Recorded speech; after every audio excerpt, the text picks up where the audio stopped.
नमस्कार। चलिए आज जनवरी 2026 के महीने को थोड़ा गहराई से समझते हैं और देखते हैं कि देश और दुनिया में क्या कुछ बड़ा हुआ। हमारे पास जो स्रोत हैं वो बताते हैं कि ये महीना भविष्य के लिए बड़े दांव खेलने जैसा था। चाहे वो अर्थव्यवस्था में कुछ साहसिक फैसले हों या फिर दुनिया के मंच पर भारत की बदलती भूमिका, हमारा काम है इन सभी जटिल जानकारियों की परतें खोलना और समझना कि इनका असल मतलब क्या है। बिल्कुल, ये महीना नीतिगत फैसलों और अंतर्राष्ट्रीय समीकरणों के लिहाज से वाकई काफी हलचल वाला लगता है। सिर्फ खबरें नहीं, बल्कि उन खबरों के पीछे की जो कहानी है उसे समझना दिलचस्प होगा। तो कहाँ से शुरू करें? शुरू करते हैं उन बड़े कानूनी बदलावों से जिनकी नींव 2025 में रखी गई और जिनका असर अब दिखना शुरू हुआ है। सबसे पहले बात करते हैं बीमा संशोधन अधिनियम की। इसका लक्ष्य है 2047 तक सभी के लिए बीमा, और इसके लिए एक बहुत बड़ा कदम उठाया गया है। बीमा क्षेत्र में प्रत्यक्ष विदेशी निवेश यानी FDI की सीमा 74% से बढ़ाकर सीधे 100% कर दी गई है। 100% FDI?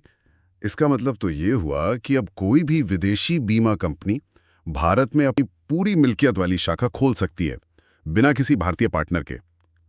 लेकिन क्या हमारे स्रोतों में इस पर कोई चर्चा है कि इससे भारतीय बीमा कंपनियों पर क्या असर पड़ेगा? क्या ये उनके लिए एक खतरा नहीं है? ये एक बहुत जरूरी सवाल है। देखिए, स्रोतों के मुताबिक इसके पीछे सोच ये है कि ज्यादा विदेशी निवेश आने से बाजार में प्रतिस्पर्धा बढ़ेगी, जिससे ग्राहकों को बेहतर और कह सकते हैं कि सस्ते बीमा उत्पाद मिल सकते हैं, और साथ ही ये भारत के दूर दराज के इलाकों तक बीमा की पहुंच बढ़ाने में भी मदद करेगा। हालांकि ये बात सही है कि घरेलू कंपनियों को अब कड़ी टक्कर के लिए तैयार रहना होगा। समझ गया। यानी ग्राहकों के लिए ज्यादा विकल्प, लेकिन घरेलू कंपनियों के लिए ज्यादा चुनौती। और कौन से बड़े अधिनियम थे? एक और बड़ा बदलाव है आयकर अधिनियम 2025 का आना। इसने 1961 के बेहद पुराने और काफी जटिल कानून की जगह ली है। हालांकि इसकी सारी बारीकियां अभी सामने नहीं आई हैं, पर यह हम सभी के लिए टैक्स भरने के नियमों को आसान बनाने का एक प्रयास है। इसी के साथ एक और बड़ा नीतिगत बदलाव है BBG रामजी एक्ट 2025, जिसे मनरेगा के स्थान पर लाया गया है। मनरेगा का नाम बदलना और इसे एक नए एक्ट के तहत लाना, ये सिर्फ एक नाम का बदलाव है या इसके काम करने के तरीके में भी कोई बड़ा अंतर है? आपने कहा था कि ये एक बड़ा नीतिगत परिवर्तन है। ये सिर्फ नाम का बदलाव नहीं है। बजट के दस्तावेजों से पता चलता है कि जहां मनरेगा में 100 दिनों के काम की गारंटी थी, वहीं इस नई योजना में इसे बढ़ाकर 125 दिन कर दिया गया है। अच्छा जी, यानी सीधे सीधे 25% की बढ़ोतरी। ये ग्रामीण रोजगार को एक बड़ा सहारा देने की कोशिश है। इसके अलावा एक और महत्वपूर्ण कानून है शांति अधिनियम 2025। शांति अधिनियम? और ये परमाणु ऊर्जा से जुड़ा है? नाम थोड़ा विरोधाभासी सा लगता है। इसमें क्या खास है? बिल्कुल, इसका लक्ष्य है 2047 तक 100 गीगावाट परमाणु ऊर्जा क्षमता हासिल करना। लेकिन जो बात इसे ऐतिहासिक बनाती है वो ये है कि इसने पहली बार भारत के परमाणु ऊर्जा क्षेत्र को निजी कंपनियों की भागीदारी के लिए खोल दिया है, जो अब तक पूरी तरह से सरकारी नियंत्रण में था। ये भारत की ऊर्जा नीति में एक बहुत बड़ा दांव है। अब देखिए, इन सभी बड़े नीतिगत बदलावों को, चाहे वो बीमा हो, ग्रामीण रोजगार हो या परमाणु ऊर्जा, जमीन पर उतारने के लिए भारी भरकम पैसे की जरूरत होती है, और यहीं पर भूमिका आती है देश के आर्थिक सर्वेक्षण और बजट की। सही कहा। किसी भी सरकार की नीयत और प्राथमिकताएं वो उसके बजट के आंकड़ों में ही सबसे साफ दिखती हैं। तो आर्थिक सर्वेक्षण ने देश की अर्थव्यवस्था की क्या तस्वीर पेश की? 29 जनवरी को पेश हुए आर्थिक सर्वेक्षण 2025-26 के मुताबिक अर्थव्यवस्था की गाड़ी पटरी पर है। वित्त वर्ष 2027 के लिए GDP वृद्धि दर 6.8% से 7.2% के बीच रहने का अनुमान लगाया गया है। 7% के आसपास की विकास दर का मतलब है कि भारत दुनिया की सबसे तेजी से बढ़ने वाली बड़ी अर्थव्यवस्थाओं में बना रहेगा। और सरकार की अपनी आर्थिक सेहत के बारे में क्या? मेरा मतलब राजकोषीय घाटे से है। वित्त वर्ष 2026 में राजकोषीय घाटा GDP का 4.4% रहने का अनुमान है। अब ये राजकोषीय घाटा सुनने में थोड़ा तकनीकी लगता है, पर आसान भाषा में समझें तो ये सरकार की कुल कमाई और कुल खर्च के बीच का अंतर है। अच्छा। और इस अंतर को सरकार उधार लेकर पूरा करती है।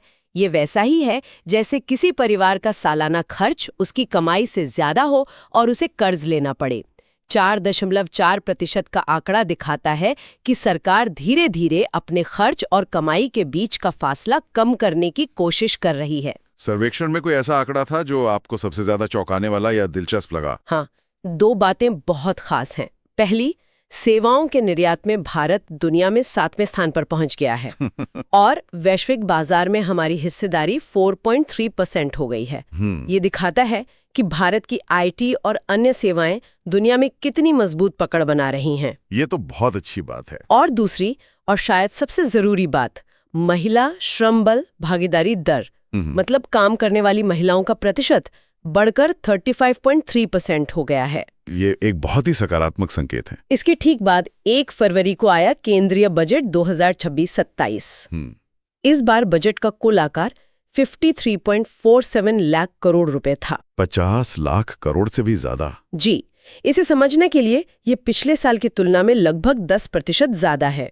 ये साफ दिखाता है कि सरकार खर्च करने और अर्थव्यवस्था को गति देने के मूड में है। और ये पैसा आ कहां से रहा है और जा कहां रहा है? मतलब सरकार की कमाई का सबसे बड़ा जरिया क्या है और खर्च की सबसे बड़ी मद कौन सी है? दिलचस्प बात यह है कि सरकार की कमाई का हर एक रुपया देखें तो उसमें से 24 पैसे उधार और अन्य देनदारियों से आते हैं। यानी हमारी कमाई का सबसे बड़ा हिस्सा कर्ज है। बिल्कुल। और जब खर्च की बात आती है तो हर एक रुपए में से 22 पैसे राज्यों को टैक्स में उनका हिस्सा देने में चले जाते हैं।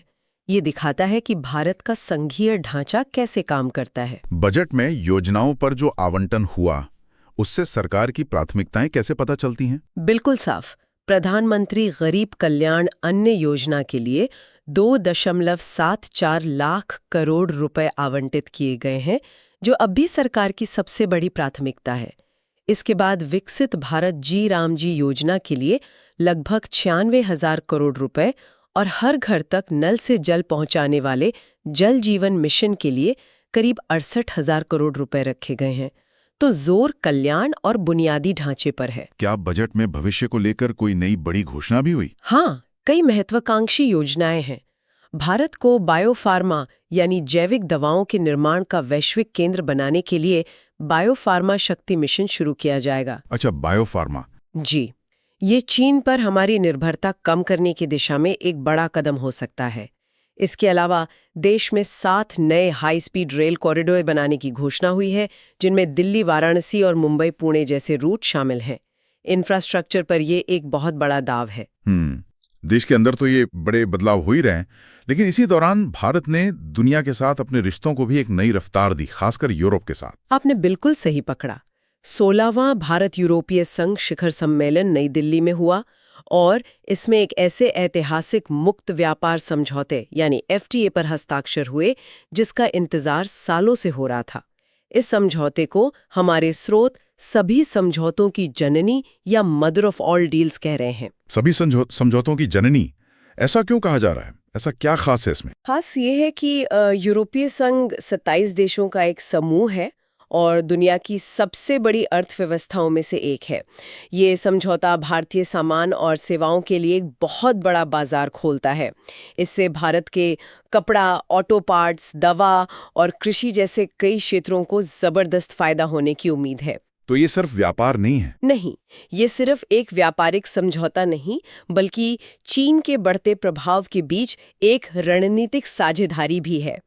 लेकिन जहां एक तरफ भारत कूटनीति से रिश्ते बना रहा था, वहीं दुनिया के दूसरे हिस्सों में हालात काफी तनावपूर्ण थे। 1 जनवरी को बुल्गारिया तो यूरोजोन का 21वां सदस्य बन गया, लेकिन वेनेजुएला में एक बड़ी घटना हुई। हाँ, मैंने पढ़ा था। अमेरिकी सेना ने वहां सैन्य अभियान चलाकर राष्ट्रपति निकोलस मादुरो को गिरफ्तार कर लिया और वहां के तेल क्षेत्रों पर नियंत्रण की घोषणा कर दी। ये तो अंतर्राष्ट्रीय कानून का सीधा सीधा उल्लंघन लगता है। इसके एक भू राजनीतिक परिणाम बहुत गंभीर हो सकते हैं, निश्चित रूप से खासकर ऊर्जा बाजारों में। इसी बीच अमेरिका के पूर्व राष्ट्रपति डोनाल्ड ट्रंप ने गाजा युद्ध विराम के लिए बोर्ड ऑफ पीस नाम का एक नया वैश्विक निकाय बनाने की कोशिश की। उन्होंने 60 देशों को न्योता भेजा। लेकिन जहां तक मुझे याद है, ये कोशिश कुछ खास सफल नहीं हुई। 60 में से सिर्फ 20 देश शामिल हुए और भारत ने भी इससे दूरी बनाए रखी।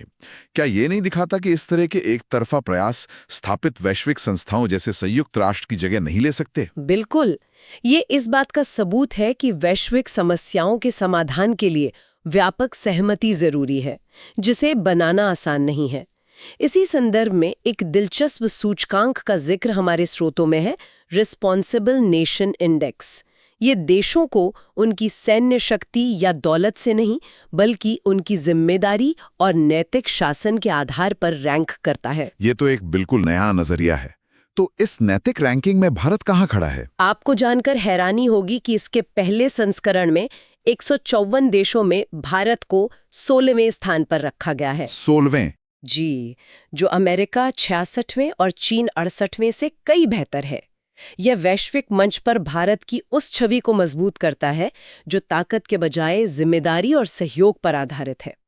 चलिए अब कूटनीति और अर्थव्यवस्था से हटकर विज्ञान और प्रौद्योगिकी की दुनिया में चलते हैं। यहाँ एक ऐसी खबर है जो मुझे व्यक्तिगत रूप से सबसे दिलचस्प लगी है। भारत व्यावसायिक रूप से बायो बिटुमिन का उत्पादन करने वाला दुनिया का पहला देश बन गया है। बायो बिटुमिन, ये क्या चीज है? सुनने में तो ये सड़क बनाने वाले बिटुमिन या डामर जैसा लग रहा है। ये है तो डामर ही, लेकिन ये कच्चे तेल से नहीं बनता। इसे बायोमास और खेती के कचरे जैसे पराली वगैरह से बनाया जाता है। क्या बात है! सोचिए, हम जिस पराली को जलाने से होने वाले प्रदूषण से परेशान हैं, अब उसी से सड़कें बनेंगी। ये पर्यावरण के लिए क्रांतिकारी कदम है। एक तीर से दो निशाने, कचरे का निपटान भी और कच्चे तेल पर निर्भरता भी कम। ये तो सच में कमाल की उपलब्धि है। वेस्ट टू वेल्थ का इससे बेहतर उदाहरण नहीं हो सकता। और क्या कुछ खास हुआ विज्ञान के क्षेत्र में? DRDO ने स्ट्योदेश नाम का एक पोर्टेबल समुद्री जल विलवनीकरण सिस्टम बनाया है। ये छोटा सा सिस्टम खारे पानी को पीने लायक बना सकता है, जो हमारे सैनिकों और तटीय इलाकों के लिए बहुत उपयोगी होगा। वहीं पर्यावरण के क्षेत्र में प्रोजेक्ट डॉल्फिन के तहत एक व्यापक सर्वेक्षण शुरू हुआ है। शुरुआती आंकड़ों के मुताबिक देश में 6,327 डॉल्फिन हैं और सबसे ज्यादा 2,397 उत्तर प्रदेश में गंगा नदी में पाई गईं। ये तो अच्छी खबर है। लेकिन इसरो के लिए ये महीना कैसा रहा? उनकी किसी मिशन का भी जिक्र था? हाँ, इसरो के लिए जनवरी का महीना थोड़ा मिला जुला रहा। PSLV C62, जो 2026 की पहली उड़ान थी, दुर्भाग्य से तीसरे चरण में खराबी आने के कारण असफल हो गई। ये इसरो के सबसे भरोसेमंद रॉकेट PSLV की लगातार दूसरी असफलता थी। ये वाकई चिंता की बात है। PSLV तो इसरो की शान रहा है, हमारा वर्क हॉर्स रॉकेट।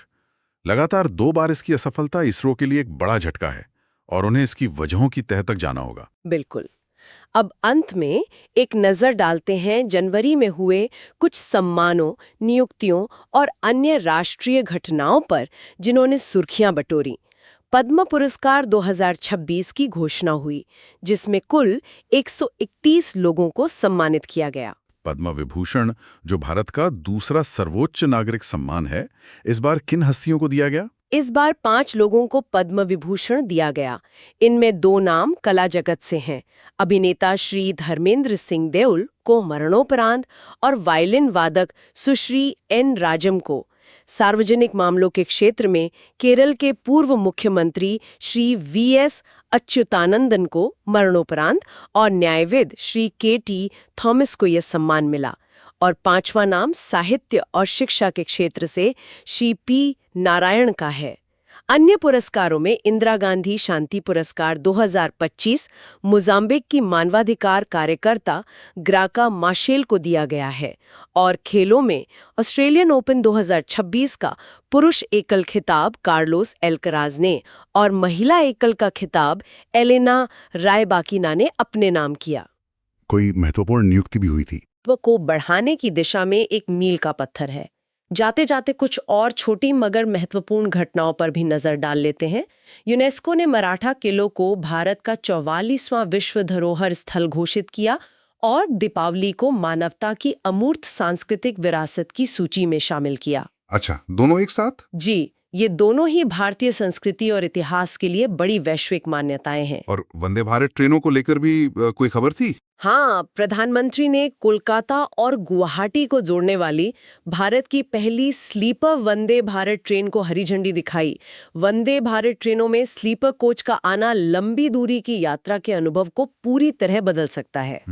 इसके अलावा उत्तर प्रदेश में एक जनपद एक व्यंजन योजना शुरू की गई और 2 नए आर्द्रभूमि क्षेत्र पटना पक्षी अभयारण्य और छारी ढंड को रामसर स्थल का दर्जा मिला, जिससे भारत में इनकी कुल संख्या 98 हो गई है। तो कुल मिला के देखें तो जनवरी 2026 बड़े आर्थिक फैसलों, बदलती वैश्विक रणनीतियों और तकनीकी नवाचारों का महीना रहा। बजट और आर्थिक सर्वेक्षण ने अगले साल के लिए देश की आर्थिक दिशा तय की, तो वहीं अंतर्राष्ट्रीय स्तर पर भारत ने यूरोपीय संघ के साथ अपने संबंधों को एक नई ऐतिहासिक ऊंचाई दी।